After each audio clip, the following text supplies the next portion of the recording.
I'm going to read another story from my book, Adventures on the Open Road. And if I can get this slideshow to work correctly, I'll show some pictures that I took on this trip.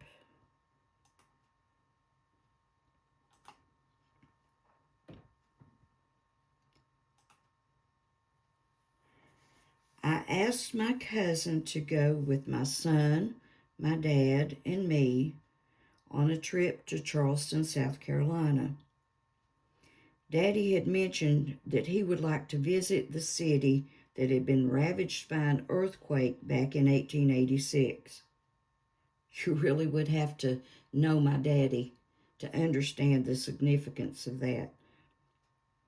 Since my cousin lives near Columbia, South Carolina, we stopped by her house and picked her up on our way down.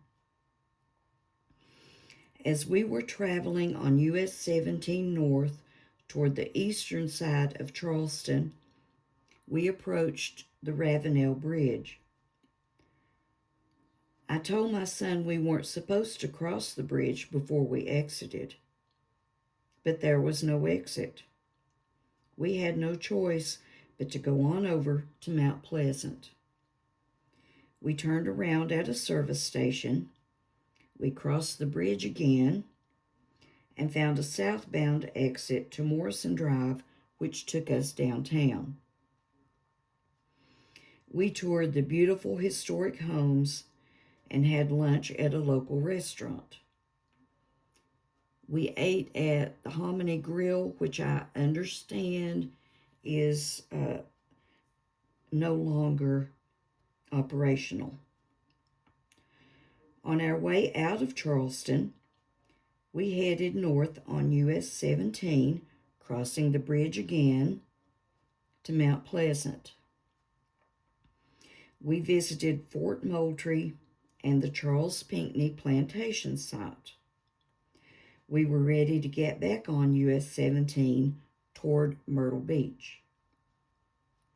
My son missed the northbound entrance to the highway, so once again, we crossed the bridge.